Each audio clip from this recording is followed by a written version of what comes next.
Hello, welcome back to another episode of the Constructive Liberty Podcast. I'm trying something new today.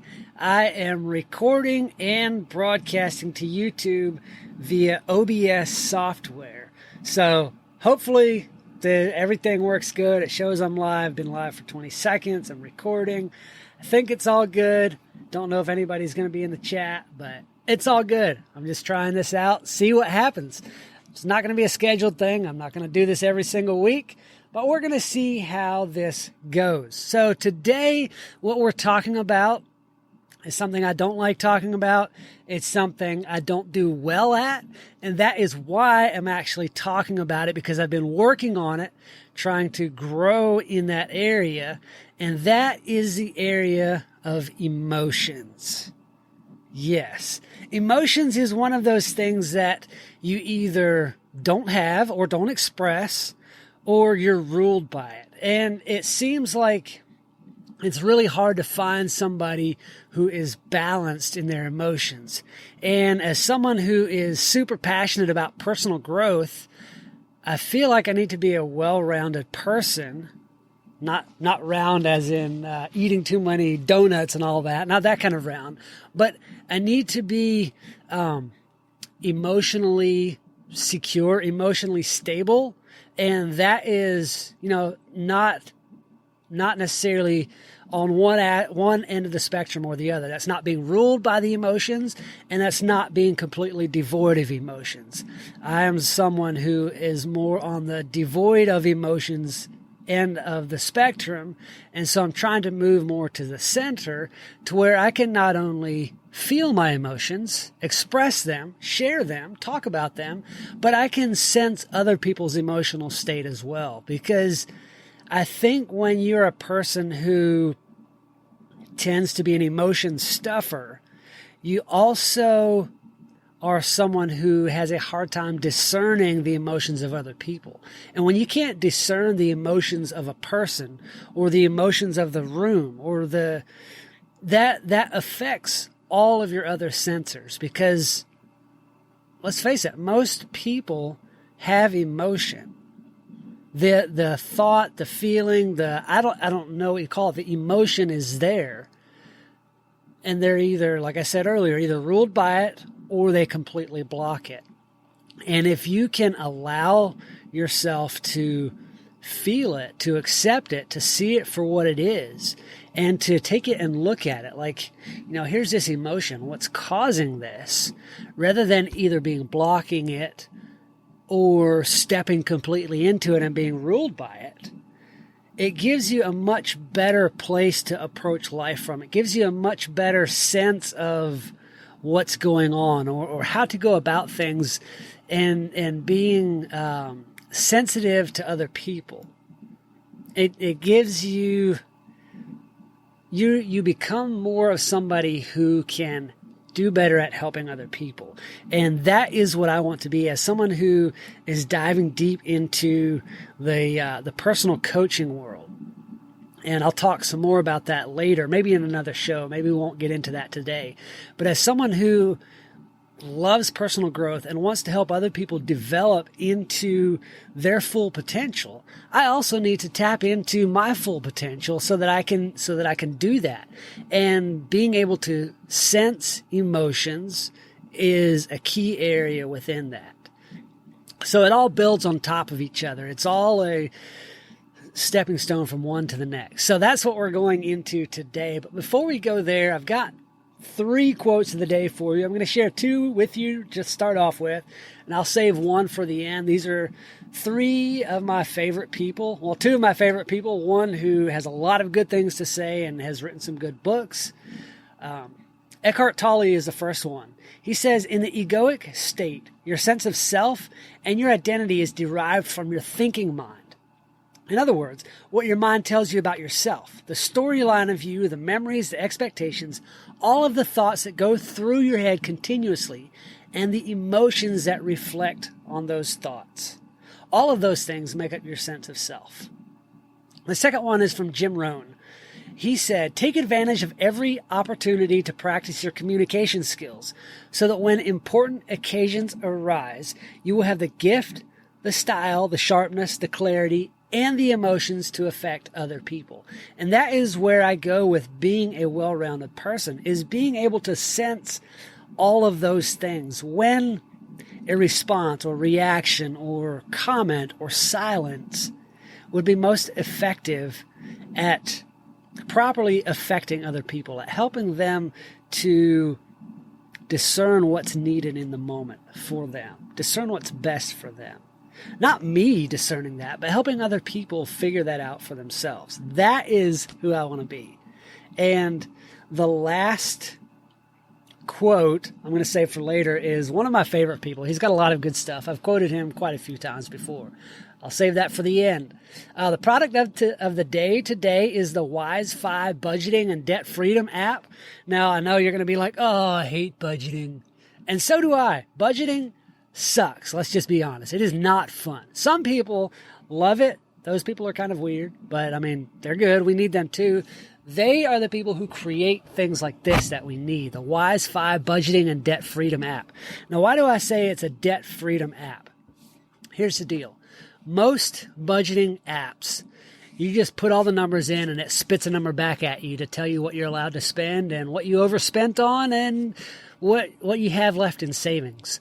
Wise5 gamified budgeting. And here's what I mean. What you do is you input your income, just like in a regular budgeting app. Like, this is how much I'm making. You put all your expenses in there, you budget it out. And what this does is it does the normal thing of telling you, you overspent here, you underspent here, you have savings. But what you can also do is put your goals in. You enter your debts. And then you say, I want to be debt-free by 37 years old. And I want to be financially free by 65 or whatever your number is. And you put the number in that financial freedom is to you. So if I need $1.2 million in savings at 65 years old and I want to be debt-free at 40 years old, that gives me 4 years to become debt-free and then another 25 years to be financially free. And that projects out my current numbers to show me if I'm on pace for that or not. It gives you a graph that says, this is what your current numbers show. If you stick to your current numbers, you're not going to be financially free till you're 165. Not 65, 165. And then what you can do is you can put different projections in there to see how that would affect your financial freedom or your financial independence number. That it gives it a gamifying aspect of it. It doesn't give you the little dings like the bell, the Pavlov's dog bell. It doesn't give you all those rewards, but it shows you the projections of the numbers. Like, this is where I want to end up at. This is where I'm actually going to end up at based on what I'm doing currently. If I change this, if I add $100 a week of side hustle income, if I sell some things, if I get out of debt, if I do these investments, it changes those projections and it gives you a much better visual of what's actually going on, of how, when, where, and why, and all of those things that you're going to reach your debt freedom and financial independent numbers. So that's super cool. Along with that, starting on the 30th, I believe, it's going to be a Sunday afternoon. Yes, October the 30th. I am actually launching a 4-week coaching program. This is the first time I'm doing this. So, it's a new program. It wasn't developed by me, but I'm rather hosting it and helping walk through it. It is it's along with the Wise5 Budgeting and Debt Freedom app. And what we'll be doing is going through that program. It's helping you to not only set up your budget, but find ways to find more money in your budget, find ways to develop more income to add to the budget, and just to help you hit those numbers and keep you going strong. So that launches on October the 30th. We're going Sunday afternoons. I've got space for about, I think, 6 or 7 people, and one of those spots is full already. So for the first 5 people, you can get in at $100. So if that interests you at all, you can get in to that group coaching program for $100. You will be signed up to the Wi-Fi app. It is a web app. They don't actually have an app on the phone yet. But you will be signed up for that, and you get a 30-day free course to go with that, to help you set it up, to help you really dive into it. And then the group coaching is to get together to discuss what's working, what's not, ideas, and to throw those things around. It's more of a mastermind than a teaching kind of coaching program. So if you're interested in joining that, just send me an email to ken@constructiveliberty.com with WiseFi in the subject line. Tell me a little bit about yourself and express your interest in joining the November Debt Freedom Coaching Course Program thing. I don't know what to call it yet. I came across this app here a few weeks ago searching for ways to help my clients and to help myself, because let's face it, I can always up-level my game with dealing with money. And I had somebody reach out to me last week about helping them set up budgeting. And so I told them about this course and this program and this app. And they're like, I'm in, let's do it. So I wasn't going to do this in November, but I am now. So reach out if you're interested in joining that. So stories from real life this is a segment that I've recently added to the podcast, and just tell a little story about what's going on in life. Hopefully, sometimes get a little lesson from it. Sometimes I don't. Sometimes it's just a little anecdote. This week is just a little anecdote from my life. I know I've talked recently about having added a wood stove to our camper, which we're still living in while we finish out the house. And it's finally been cold enough that we're able to fire up the wood stove and keep it going all night and have a little heat in the house.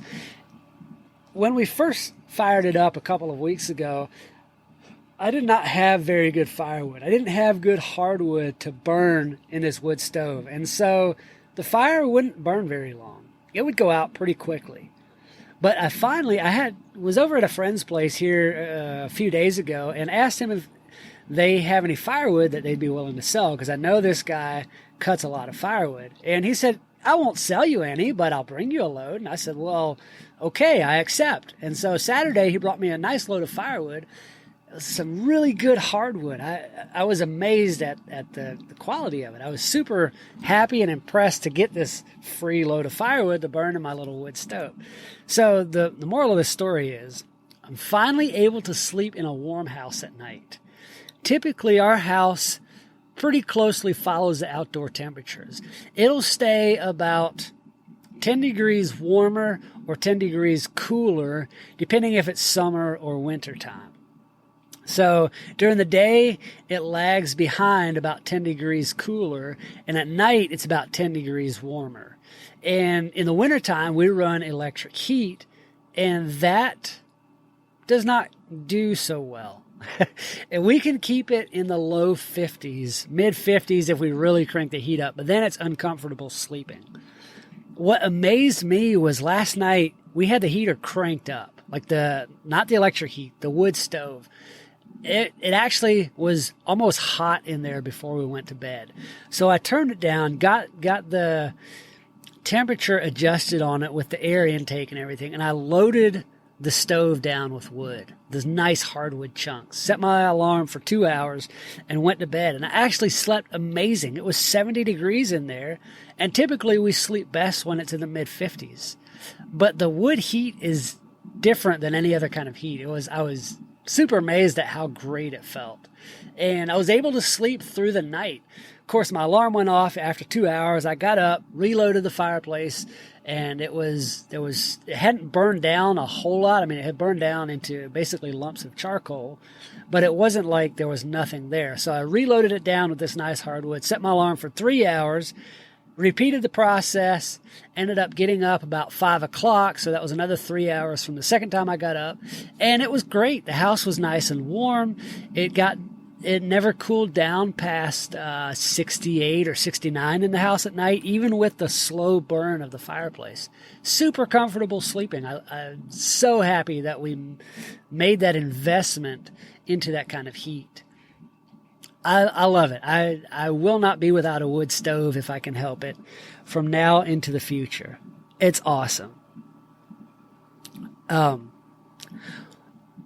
next segment is Make Life Fun Again, what I'm doing in my life to bring fun and enjoyment and happiness and love and peace and joy and all of those things back into my life, because I've forgotten how to have fun. And one thing that we're doing this week, super busy weekend, but it's going to be a lot of fun. We're doing a lot of things to make fun in our life. And the first thing is Friday night, we're hosting the second annual Salt Lake Bend Neighborhood Chili Fest, hosted by Shady Poplar Farm, which is none other than our farm. It's a lot of fun. We invite all the neighbors, well, most of the neighbors, and tell them to invite neighbors and have them RSVP. And we just get together and have a huge pot of chili, sit around a fire and just chat, get to know each other a little better, talk about life, and just have fun. We have started doing this, or we started last year with the intent to do this every single October. And so this is the second year that it's happening. It's a lot of fun. Looking forward to it. It's also a lot of work. Not really looking forward to that part, but you don't get the enjoyment of the result without doing the work. The second thing that we have going on this weekend, my dad's 60th birthday was back in June, and we were not able to get all the family together to really celebrate or do anything. What I wanted to do for his birthday was to roast a whole hog, and I'm finally able to do that. So Saturday afternoon, we are killing, scalding, and scraping a hog, preparing it to roast on Saturday night. It's going to be roasting throughout the night. I've never done a whole hog before, but we're shooting for that on Saturday night. Going to do a hog picking on Sunday in celebration of my dad's 60th birthday, which is back in June. So these are two things that are going to be a lot of fun, but a lot of work. But I think we're going to really enjoy it. The next segment is what am I doing to generate income outside of my normal job, which I own my job, or maybe my job owns me. I don't know. I'm in construction, and so I do constructive things. That's why I kind of named the podcast the Constructive Liberty Podcast, because it's a play on words. I like creating liberty or freedom in my life, and I'm in construction, so constructive liberty, it just kind of flowed. Anyway, that's my normal job, my every day, 5 days a week, well, 4 days a week, because on Wednesdays I'm here in the office doing office work and podcasting and interviews and all of those things. So it's really fun. But outside of that, I do other things to try to generate income. I talked about one of those, which is this budgeting and debt freedom coaching, 4-week coaching program. Ooh, OBS Studio disconnected, it said. I don't know. It's reconnecting. We'll see what's going on. I don't know if the live stream dropped or what happened.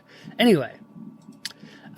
So that 4-week coaching program for budgeting and debt freedom is one of the things that I'm doing to generate a little bit of income. The other thing that I'm doing or adding is a personal and business growth mastermind. I've had a couple of people express interest in this. I had mentioned this on the podcast a couple of weeks ago. But what I want to do is a book study every month. You know, some months, depending on the book, it might take 2 or 3 months to really dive deep into it. Most of the time, it's going to be one book a month. We'll get together, talk about the book for, I think I'm planning on 3 to 4 meetings a month. So we would have one would be a book study, talking about the book, the things we've learned from it, getting other people's insights on the book. Another call would be just kind of a mastermind to talk about our goals and to help and encourage and push each other towards those goals. And then a third one is I want to have experts or expert mentors on with us to help us, give us some insight into what they have experienced in life and how to level up in life. So that is starting off in November. We're starting off with The Strangest Secret, which is something that I listened to every day for a month here recently. I'm going to do that again starting in November. And to those of you that have expressed interest, I'll reach out to you either via text or instant message or email or something today. I'll reach out to you for that. So those are a couple of the things. November and December inside that Personal and Business Growth Mastermind are going to be free. There's no cost to join. Starting in January, if you like what we're doing, it will be a paid membership. And it's not going to be a whole lot, but it's going to cover the cost of a little bit of my time. But the majority of that is in the gift box you'll receive every month with the book, maybe a little bit of swag, some things, personalized items just for you for being part of the mentor membership. And so I'm really looking forward to that. If that interests you, hey, Ken at ConstructiveLiberty.com, put Personal Growth Mastermind in the subject line. What's different about what I'm doing here is I'm approaching this from a Christian perspective. So much coaching out there is done based on me and my internals and what I can do and get out of it, what life is for me. Very few of them approach life from a biblical perspective. And that is what differentiates me in my coaching. What I want to do is to bring people closer to God, in a deeper relationship with Him, to utilize that relationship, combine it with their gifts and their talents and their knowledge and experience and their interests and passions, and use those things to create massive impact for other people in the world. That is what differentiates me from most other people out there. I'm loving that. That's something I've been working on for a few years, and I'm really making some concerted efforts to make it a much bigger part of my income and to reduce the construction part of my income. Some other things that I'm diving into, like I said, is really growing the coaching part of my income. And I joined a 6-month coaching program recently that starts in January. So I'm looking forward to that. That will help me it'll give me some insights into best practices and to how to grow my coaching business. And so I'm looking forward to that. Part of that is going to be Monday evening live streams. I'm going to be doing that every Monday at 7 p.m. Central Time. We're going to be doing a live stream on personal and business growth. And my goal for that, or my vision for that, is to have a lot of experts on for those shows, to have, guests that are really great in one area. And my first one is November the 7th at 7 p.m. Central Time. I hope you can join me for that. That's going to be on the Empowering Forward Momentum YouTube channel. I'll drop a link to that in the show notes where you can find that. It's going to be a lot of fun. I'm looking forward to it.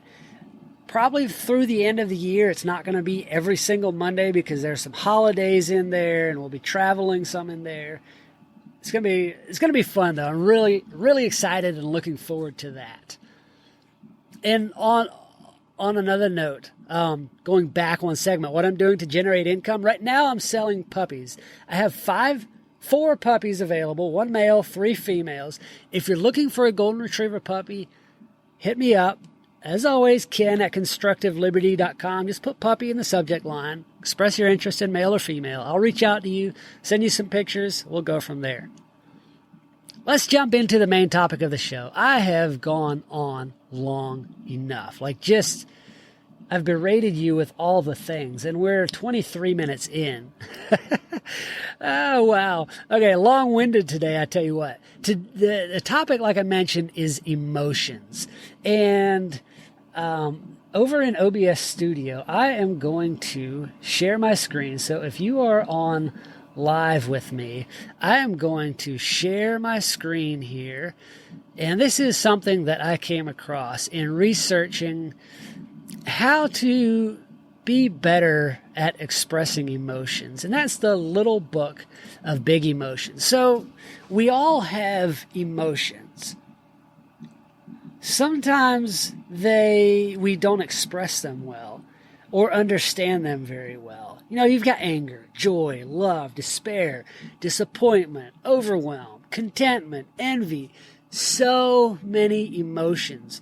And they all go back to core emotions. And we'll get into that a little later.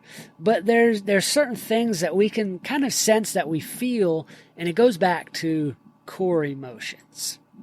So there's a lot of words to talk about what we're feeling and all of those things. And they all convey maybe just a little bit different feeling or emotion. But being able to actually pinpoint those specific emotions in ourselves and other people, it helps us in our communication, in our interaction with others, in a crowded room. It contributes to our success and to our own mental, physical, and spiritual well-being. And I'll go into a little bit of background. What got me into this, I'm a member of the 48 Days Eagles, which is Dan Miller's online membership. And once or twice a year, they have the, I can't remember what they call it, but basically they have a bunch of experts come in and do a 4-week coaching program. And I'm in one that is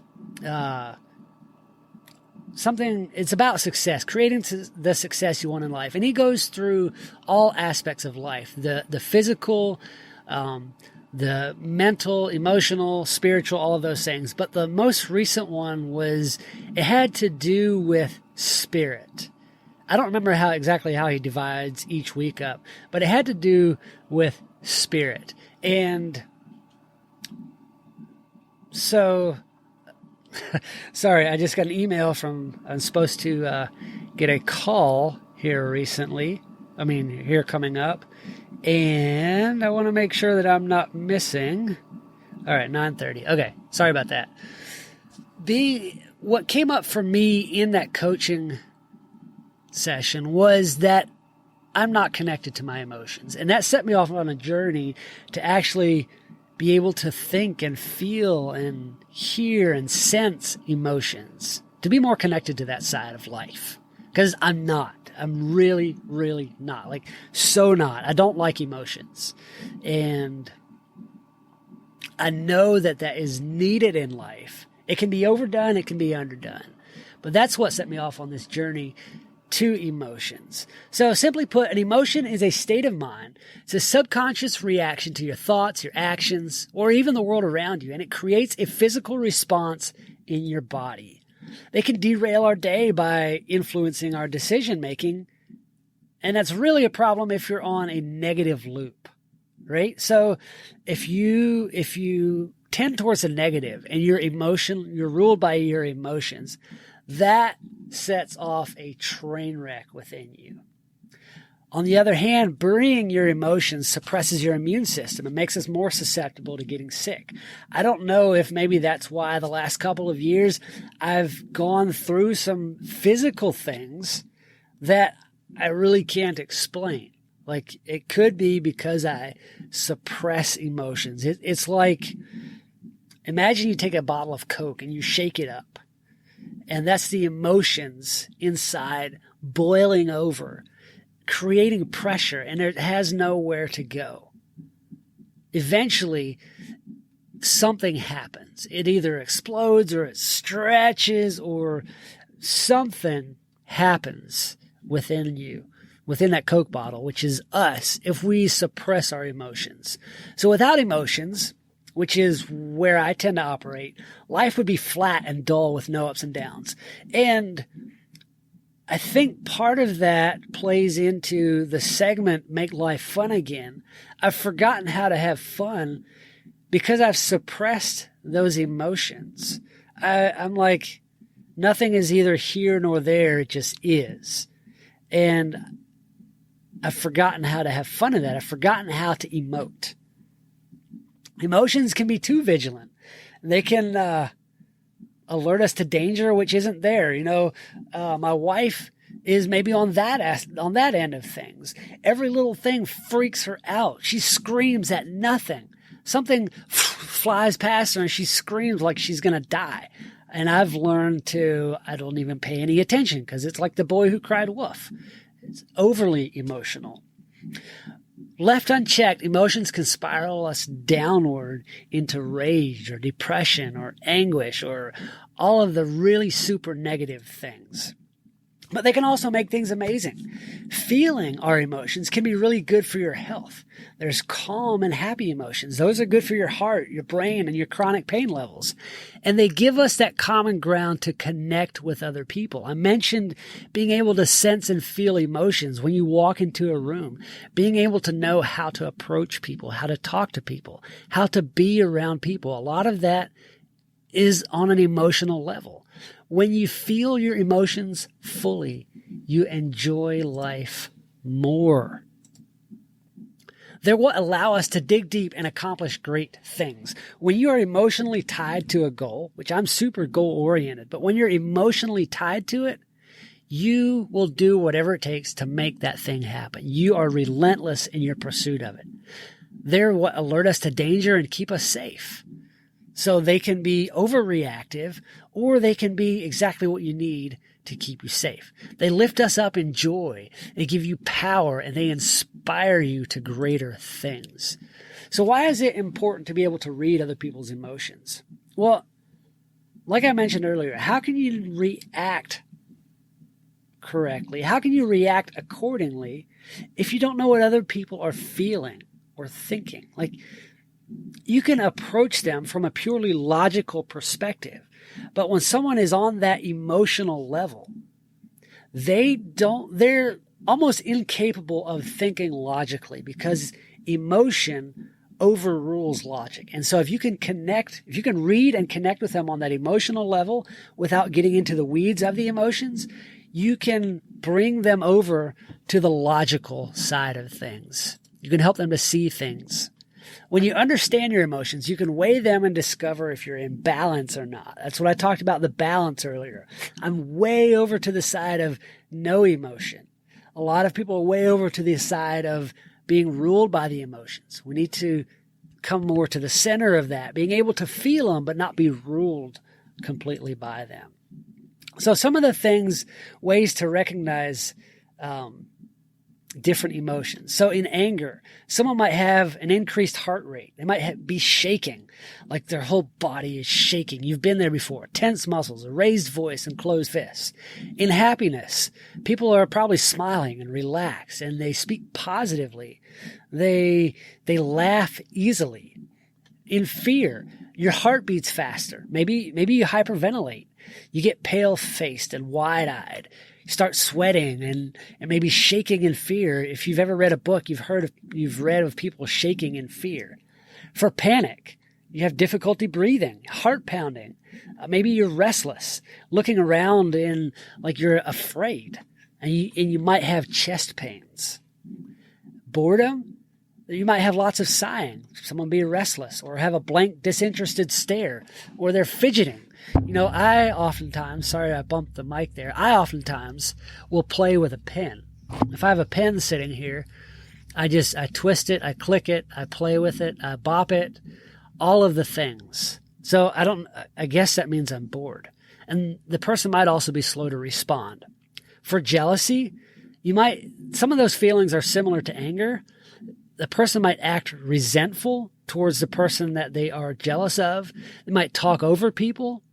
They can be wary of meeting new people because they want the attention, and they're constantly questioning others. It's a trying to draw attention to themselves thing. Discomfort has awkward silence, a distasteful look on their face, evasive or silent, looking towards the exit. Shame, they won't make eye contact. They kind of shrink into themselves. They push people away. They become overly quiet. And they have a sad look on their face. With frustration, that can manifest as anger.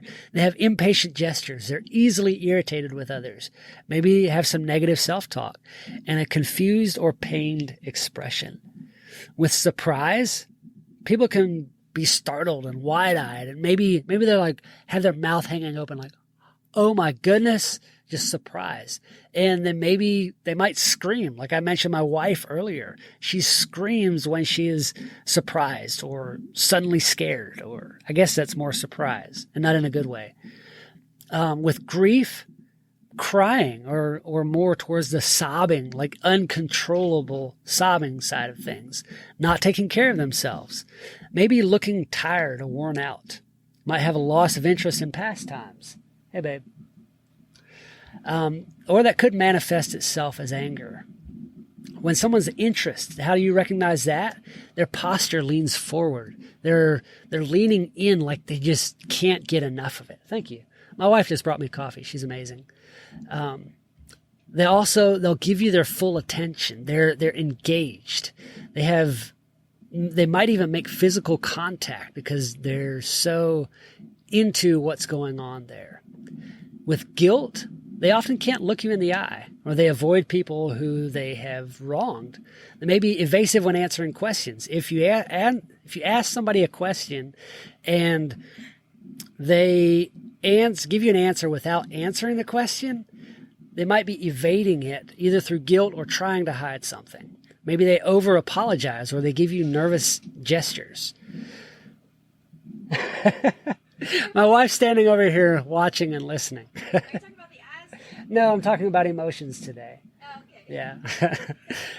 Right? So when feeling worn out or exhausted, somebody looks and feels tired. They maybe lose interest in things that they're typically passionate about. They may become apathetic or have a negative attitude, or they might just be ignoring their self-care. Those are all things that can play in, or that can be expressed as through a worn out person.